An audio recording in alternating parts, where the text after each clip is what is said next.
Definition of this week is you need to mark it as the moment that the new Democrat Socialist wing of the party overtook their own leadership.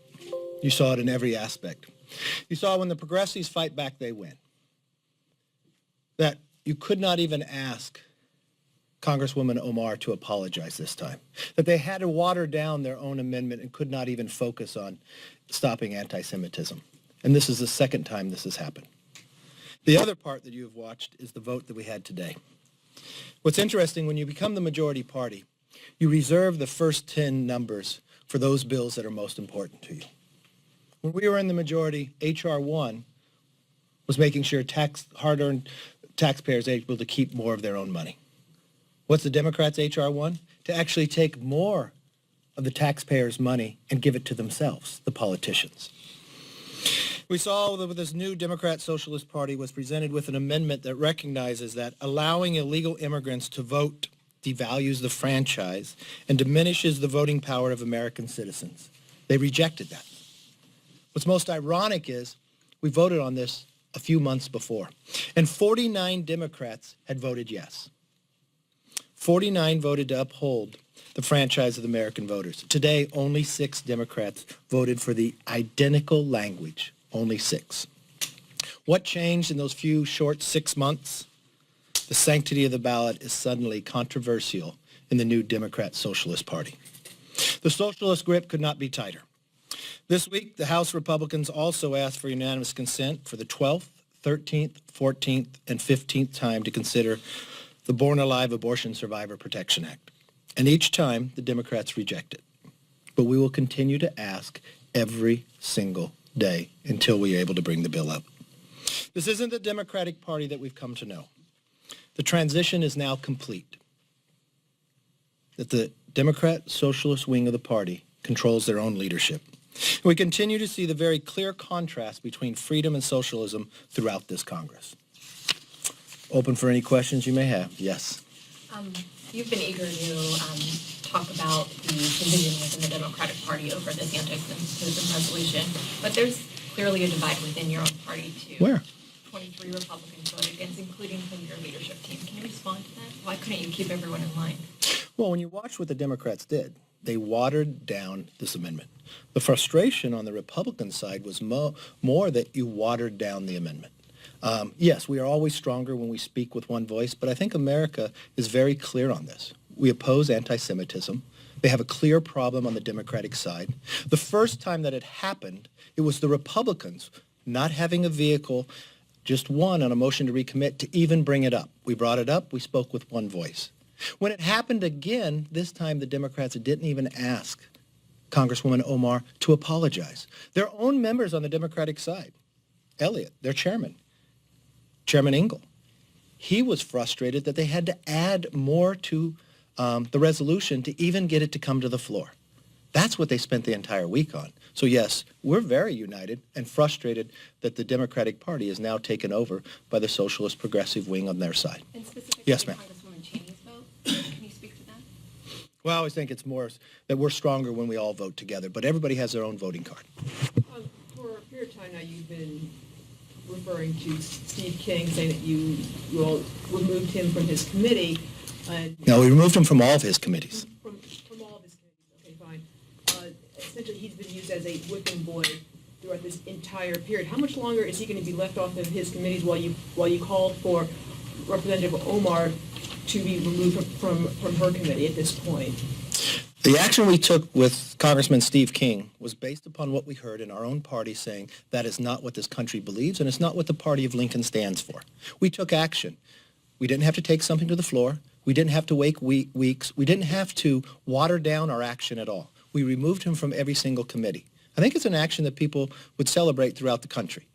The difference here is the Democratic leadership would not take action. When this first happened, with Congresswoman Omar said it's all about the Benjamins, it was the Republicans that had to take action and move something to the floor that the Democratic Party joined with us and voted against. The Democrats then realized by us saying that, they said, Congresswoman Omar, she should apologize. Well, just a short time later, more anti-Semitism came out of her mouth. Then you had their own Democratic congressmen object to that. So the leadership said they would take up a resolution. They'd bring it to the floor, and it would focus just on anti-Semitism. They couldn't even do that. The progressive wing, the socialism wing of the party fought back, and they won. So they had to water it down. And on the second time of this language coming out of her voice, no apology this time, and no removal of committees. I believe if you talk to a number of these Democratic members, they think she should be removed from her committees.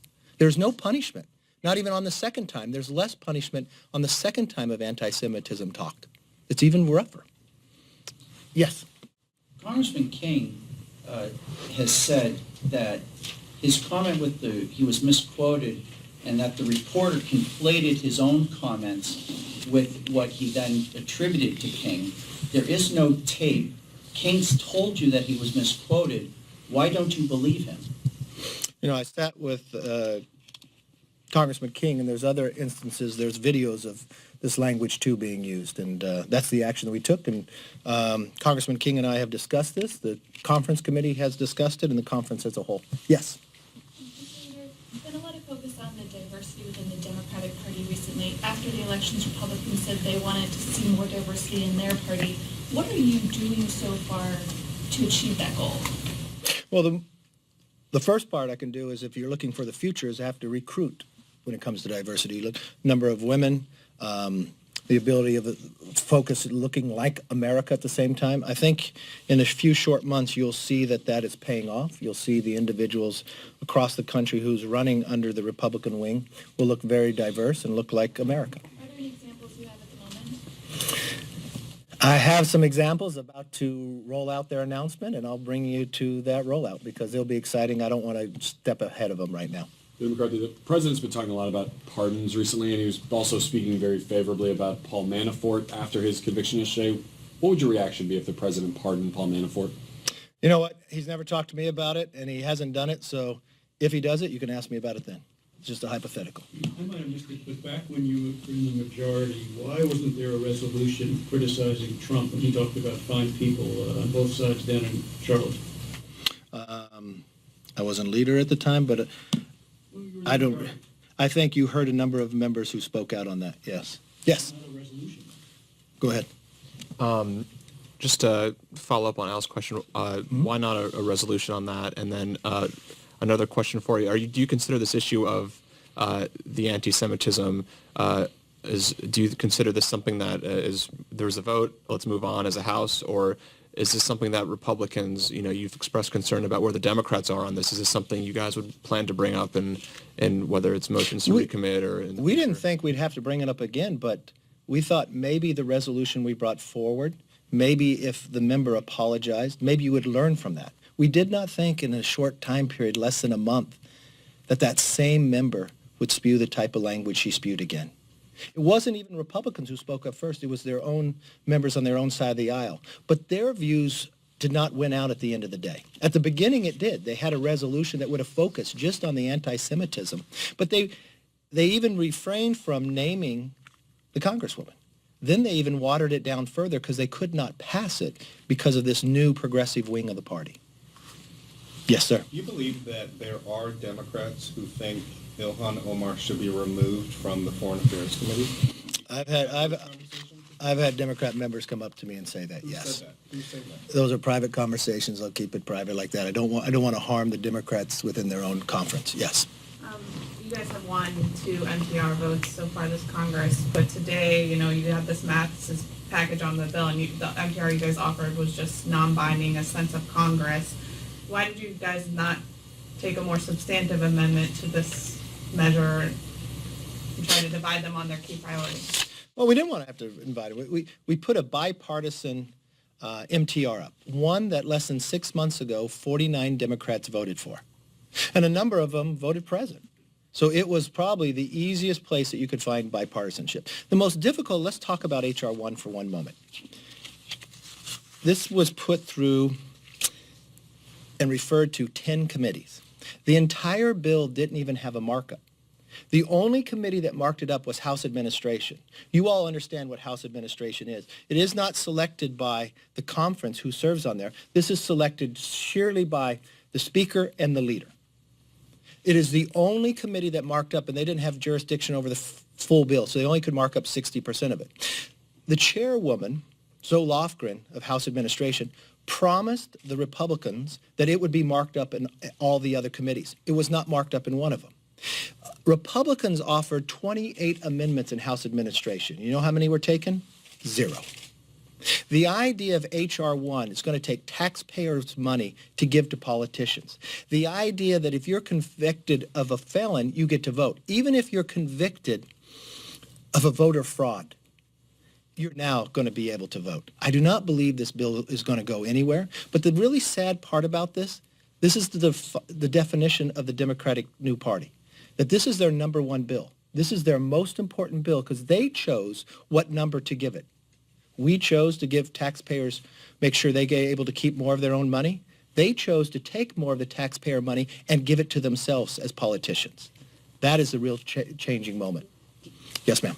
Democrats are planning to bring up the bill to the floor next week to make the Mueller report public once it is officially completed and given to the AG. Do you believe the report should be public, and will you support that bill?